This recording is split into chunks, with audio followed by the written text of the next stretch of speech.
Dinagsa nga po ng milyon-milyong botante ang mga polling precincts ngayong araw para sa local at national elections sa buong bansa.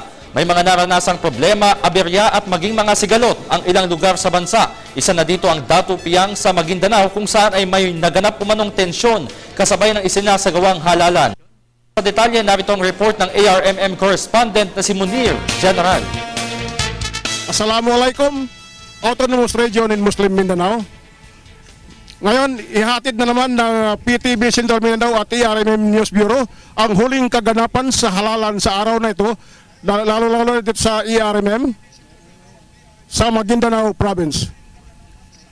Kanina po ay pinuntahan natin ang isa sa mga 36 town ng Maguindanao Province, ang Datu Piang.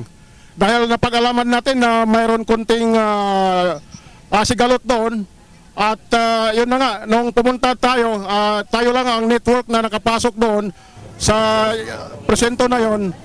At napag-alaman natin na yung isang kandidato ay pinipigilan niya yung mga supporter ng kanyang katunggali na bumoto, kaya nagreklamo yung isa. Kaya tinanong natin kung bakit, ay yun nga, medyo may kunting karahasan, mayroon kunting harassment nga yung nangyayari. Kaya nga, nang dumating ang PTB4, hatol ng bayan doon ay nabuhayan ng loob ang magkabilang panig dahil yun na nga, sa kalayuan ng lugar ay walang pumupunta doon na mga authority. Ang sundalo na kita natin sa may gate, pero pagdating natin, nagkaroon naman ng bigla nagdatingan yung mga sundalo. At maging sa mga kalsada, nag-ultimo parang war zone, no? Nakikita natin ang mga tangke nagkalat sa daanan, kaya lang parang props lang sila. Pero doon sa loob ng presinto ay medyo nagkakagulo yung mga tao.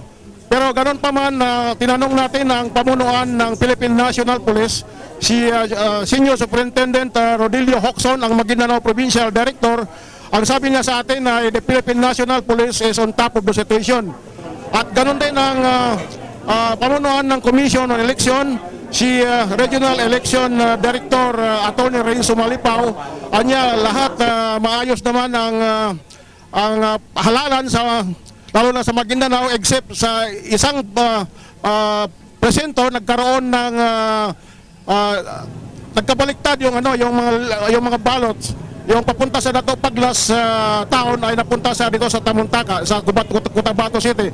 Pero anya ito ay na-resolve naman kaagad. So sa suma total, naging maayos ang kabuuan ng botohan dito sa ARMM. Napag-alaman natin sa Basilan, si OIC Regional Governor Mujib Hataman ay nakaboto na at siya ay nakabalik na sa Isabela from his hometown sa Sumisip. At ibig sabihin noon ay naging maayos at matiwasay ang eleksyon sa ARMM. Pero doon naman sa Tawi-Tawi na pag-alaman natin kaninang umaga ay naghagis ng dinamita yung isang supporter ng isang kandidato. Ang purpose daw ay para malito yung mga tao, para ang supporter ng isang kandidato ay mauna sa polling place. So, yun lang ang nakikita natin at tayo naman natutuwa ang ating mga kapatid na dito sa ARMM ay gustong-gusto nila ma-exercise ang kanilang rights of suffrage, kaya nag-uunahan sila pupunta sa polling place. Kaya lang yun na, yung mga supporter ng mga kandidato ay pinipigilan sila na bumoto. At saka isa pang complaint ng BI chairman ng isang presinto doon sa Datu Piang, anya ay hindi nasunod yung guideline lalo na yung mga illiterate voters na kailangan ang mag-shade ng ballots ay yung kamag-anak. Pero ang nangyayari ay hindi kamag-anak. Shade ng ballots na yung mga illiterate. Kaya kanila chine-check itong mga ganitong mga style ng pagboboto. So, tayo naman ay umikot dito sa party ng Maguindanao.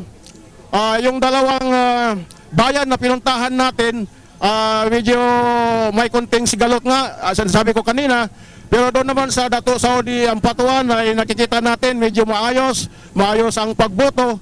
Samantala nakikita natin doon yung ang mga tao ay masyado silang seryoso sa araw na ito dahil sa halalan nila nga yung pagsuporta nila sa kanilang mga kandidato. Kaya napapansin natin na nagkakaroon nga ng medyo commotion doon sa mga presinto.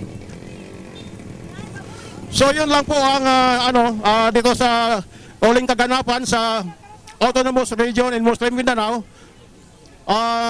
Medyo on top of the situation daw ang sabi ng PNP at saka COMELEC.